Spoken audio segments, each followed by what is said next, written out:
انسان زندگی کے مختلف مراحل سے گزرتا ہے تو کبھی کبھار زندگی میں ایسے موڑ آتے ہیں جب وہ مایوسی اور نا امیدی کی گہری وادی میں گر جاتا ہے۔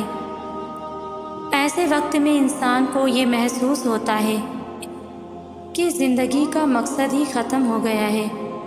لیکن کیا آپ جانتے ہیں کہ اللہ تعالیٰ اپنے بندوں کو کبھی اکیلا نہیں چھوڑتا؟ جب انسان صبر اور استقامت سے کام لیتا ہے تو اللہ تعالیٰ اسے مشکل وقت کے بعد عروج کی بلندیوں تک پہنچاتا ہے۔ آج ہم ایسے ہی کچھ اشاروں کے بارے میں جانیں گے جن میں اللہ مشکل کے بعد عروج کی نوید دیتا ہے۔ تو سب سے پہلے ایک بات ذہن نشین کر لیں کہ جب اللہ کو کسی بندے کا مانگنا پسند آ جاتا ہے تو وہ ہر روز اسے اپنے در پر بلاتا ہے۔ اس کا رونا سن کر بھی وہ مسکراتا ہے کیونکہ وہ جانتا ہے کہ آپ اس پر یقین رکھتے ہیں، اس کی محبت پر بہت مان ہے آپ کو، اسی لیے تو اس کے حضور دامن پھیلا کر روتے ہو اور جانتے ہیں تب اللہ آپ کی دعائیں سننے کے باوجود عطا کرنے میں دیری کیوں کرتا ہے؟ کیونکہ وہ چاہتا ہے کہ آپ کو کچھ دیر اور خود کو مناتا ہوا دیکھ سکے۔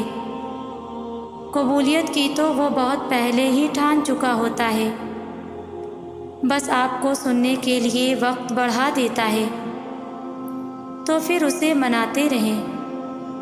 کیا پتہ آپ کا منانا ہی اسے پسند آ جائے اور وہ آپ کو آپ کی چاہت سے نواز دے۔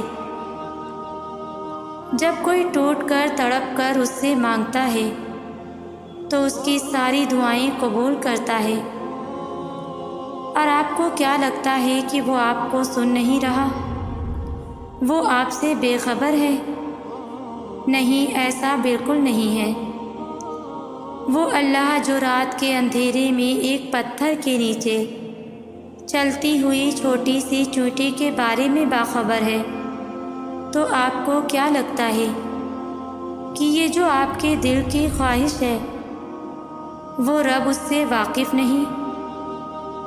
اور یہ جان رکھیں کہ جب اللہ کو کسی انسان کا سجدہ کرنا پسند آ جاتا ہے تو وہ خود ایسے اسباب بناتا ہے کہ انسان سجدہ کرنے پر مجبور ہو جاتا ہے، اور اگر اس چیز کا خیال اللہ آپ کے دل سے نہیں نکال رہا جسے آپ بھولنا چاہتے ہیں تو سمجھ جائیں کہ وہ آپ سے اس خیال کے ذریعے رابطہ بحال رکھنا چاہتا ہے۔ بس پھر جو سجدے میں گر جاتا ہے اور اللہ کی محبت کی لاج رکھ لیتا ہے تو پھر اللہ بھی اس کی محبت کی لاج رکھ لیتا ہے۔ اور اتنا جان رکھیں کہ بکھرنا عارضی ہوتا ہے مگر اللہ کا آپ کو سمیٹ لینا مستقل ہوتا ہے۔ بس پھر جب آپ اس کے روبرو ملاقات کے لیے کھڑے ہوتے ہیں تو محبت سے دیکھتا ہے آپ کو، اور پھر جب آپ تھک کر سجدے میں گرتے ہیں تو اسی سجدے پر آپ کو تھام لیتا ہے۔ یوں ساری تھکاوٹ اتر جاتی ہے اور جو مانگا گیا ہوتا ہے اس سے نواز دیا جاتا ہے۔ اور اگر آپ اللہ کی مدد کی تلاش میں ہیں نا تو آپ کو ان دو چیزوں کو سمجھنا ہوگا۔ یاد رکھیں اللہ کی مدد اس کے لیے آتی ہے جس کے دل میں سچا ایمان ہو، اور جس کے دل میں سچا ایمان ہوتا ہے وہ کسی قیمت پر نہ تو مایوس ہوتا ہے اور نہ ہی ڈرنے والا انسان ہوتا ہے۔ اور جب اللہ کی عظمت کسی کے دل پر کھل جائے اور اللہ کی طاقت سے کوئی واقف ہو جائے تو جان رکھیں کہ معجزے بھی ان کے منتظر ہوتے ہیں۔ اللہ کی طاقت کے سامنے کسی کے ٹھہرنے کی ہمت نہیں۔ اور جانتے ہیں کن لوگوں کے ساتھ اللہ کی مدد آتی ہے؟ تو یاد رکھیں اللہ بے وفاؤں کی مدد نہیں کرتا، غداروں کی مدد نہیں کرتا، اللہ منافقوں کی مدد نہیں کرتا، اللہ کام چوروں کی مدد نہیں کرتا۔ اللہ تو حقیقی ایمان اور نیک اعمال کرنے والوں کی مدد کرتا ہے، اور جانتے ہیں اللہ آپ کو کب بے سکون کر دیتا ہے؟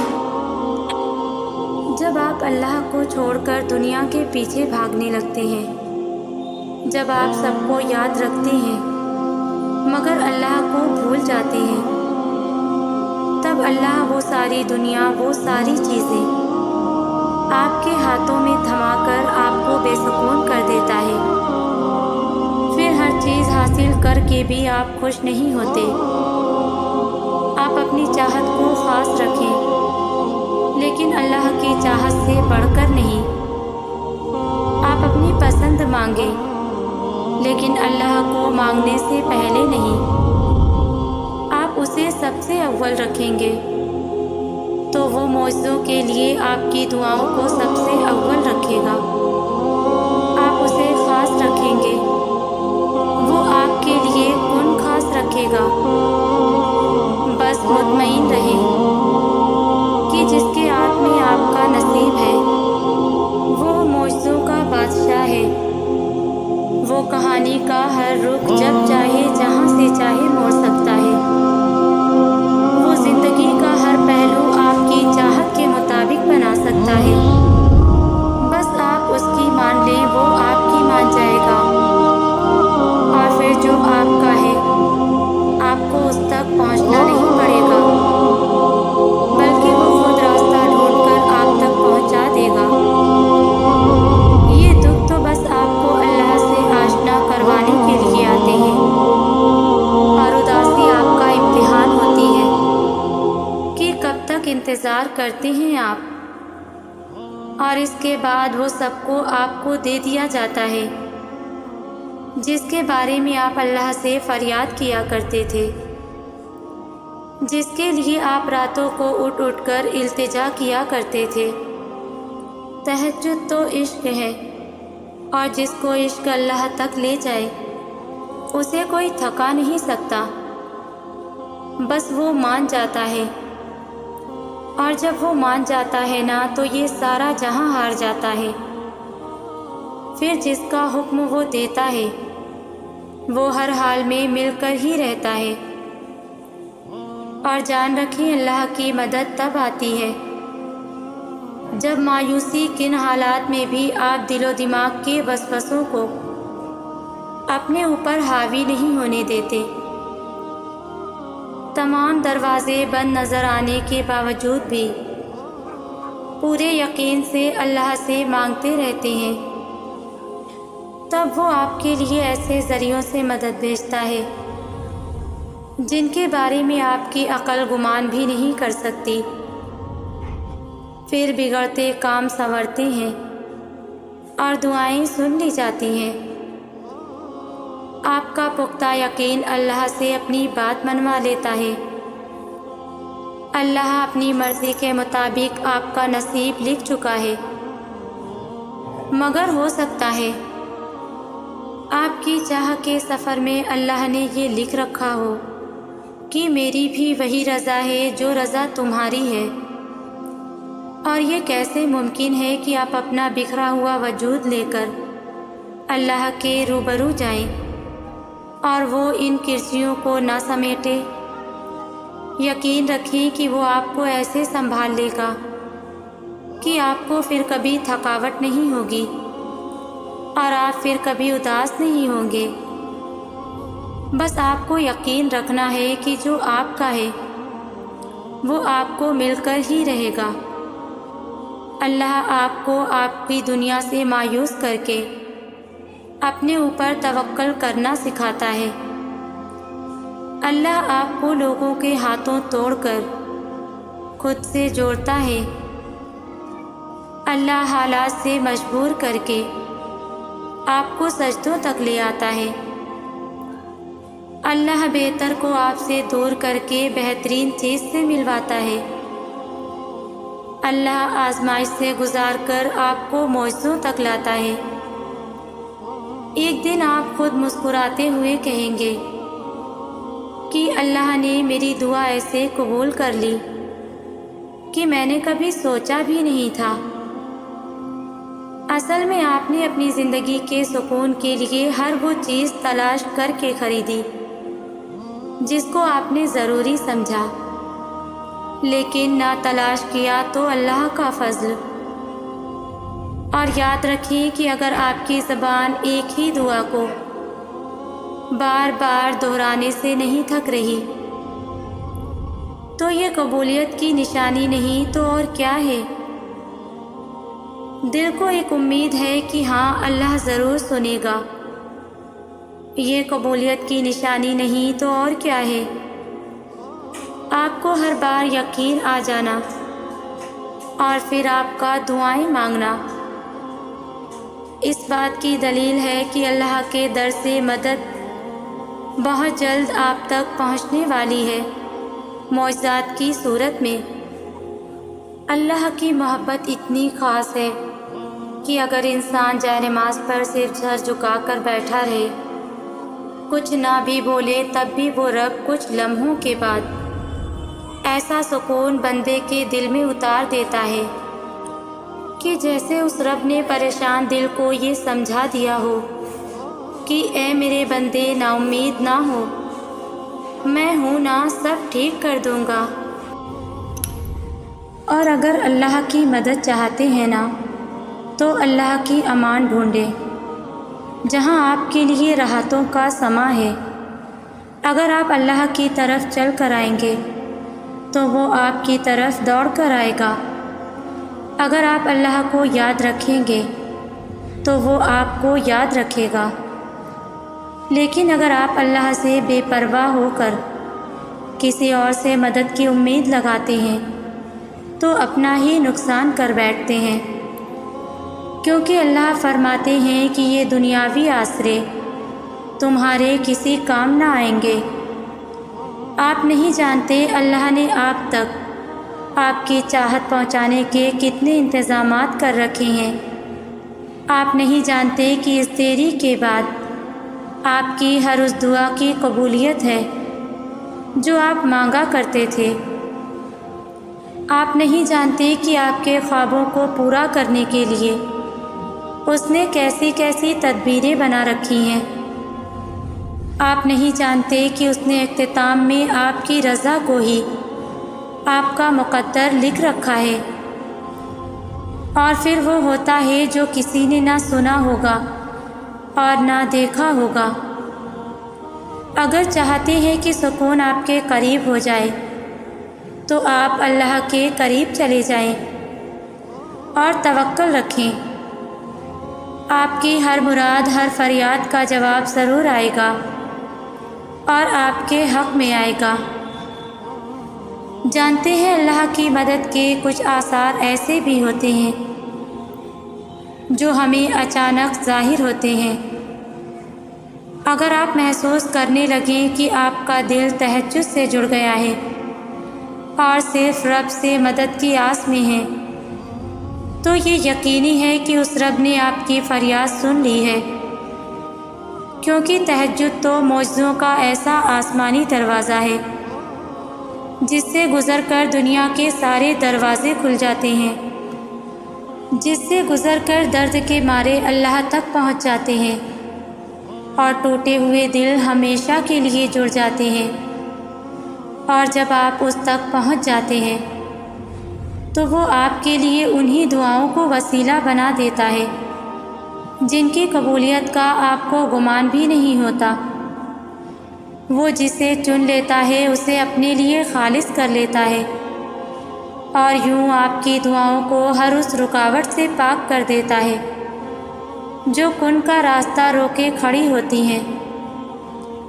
اور یہ یاد رکھیں کہ وہ آداب دعا انہی کو سکھاتا ہے جن کے مقدر میں قبولیت لکھ دیتا ہے، اور جب وہ معجزے کرتا ہے تو ان معجزوں کی شدت کو بہرا بھی سن سکتا ہے اور اندھا بھی دیکھ سکتا ہے۔ ایسا کوئی کام نہیں جو میرے رب کے لیے ناممکن ہو۔ امید نہیں چھوڑنی، مایوسی کے بادل خود سے ہٹا دیں، بس اس کی مان کر جھکتے جائیں۔ جس میں وہ راضی وہ کام کرتے جائیں، اور پھر دیکھیں گے آپ کن کے نظارے۔ اگر حضرت موسیٰ علیہ السلام کے لیے راستہ بنایا گیا تھا تو آپ کے لیے بھی بنے گا۔ ان کا رب بھی وہی تھا جو آپ کا رب ہے، لیکن فرق یہ ہے کہ آپ یقین کے ساتھ صبر نہیں کرتے۔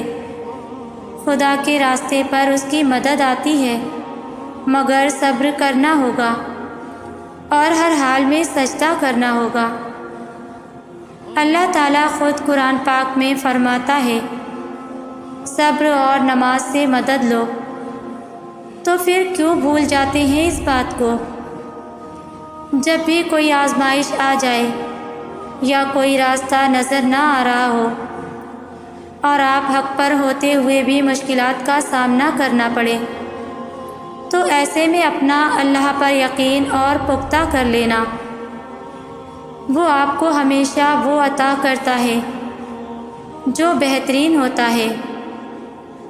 وہ رب تو ان دروازوں کو بھی کھول دیتا ہے جن پر آپ دستک نہیں دیتے، پھر وہ ان دروازوں کو کیوں نہیں کھولے گا جن پر آپ مسلسل دستک دے رہے ہیں۔ وہ اپنی مدد کا ہر دروازہ آپ پر بہت جلد کھولے گا، بس آپ اللہ پر کامل یقین رکھیں۔ خوبصورت کہانیاں حقیقت یوں ہی نہیں بن جاتی، ان میں صبر، توکل اور دعا بے مثال ہوتی ہیں۔ اللہ کے آگے سجدہ کرنے والے لاتعداد فرشتے ہیں۔ اللہ نے ہمیں سجدے کا حکم دیا، اس لیے دیا کیونکہ اسے پتہ ہے ہمیں اس کی کتنی ضرورت ہوگی۔ جب بھی ہمیں ضرورت پڑتی ہے تو گر جاتے ہیں سجدے میں، اور کبھی میں سوچتی ہوں کہ اگر اللہ ہمیں اپنے آگے سجدہ ریز ہونے کا نہیں کہتا تو ہم کہاں جاتے؟ قرآن پاک ہمیں زندگی کے ہر موڑ پر تسلی دیتا ہے۔ اس میں ہمیں یہ سمجھایا جاتا ہے کہ ہم نا امید نہ ہوں، کمزور نہ پڑیں، اور اللہ پر پورا یقین رکھیں۔ ہمارا رب ہمارے ساتھ ہے، اور اگر ہم اس کی رضا اور ایمان کی طرف رجوع کریں تو ہماری ہر پریشانی دور ہو جائے گی۔ میرا رب فرماتا ہے، اور جن لوگوں نے اللہ کو چھوڑ کر دوسرے لوگوں کو اپنا مددگار بنا رکھا ہے اور ان سے امیدیں جوڑ رکھی ہیں، اس کی مثال اس مکڑی جیسی ہے۔ وہ بھی ایک گھر بناتی ہے، مگر سب سے کمزور گھر اس مکڑی کا ہوتا ہے۔ اور آخر میں آپ سب سے کہنا چاہوں گی کہ جب آپ کا دل درد سے بھر جائے اور آپ کی آنکھوں سے آنسو بہنے لگیں تو ہمیشہ 3 چیزیں یاد رکھیے گا۔ اللہ آپ کے ساتھ تھا، اللہ ابھی بھی آپ کے ساتھ ہے، اور ہمیشہ آپ کے ساتھ رہے گا۔ اور یقین کریں اللہ ہمارے لیے کافی ہے۔ میرے تمام ویورز کے لیے میری دعا ہے کہ اللہ آپ سب کو پرسکون زندگی عطا کرے اور آپ سب کو اپنے حفظ و امان میں رکھے۔ آمین۔ جزاک اللہ۔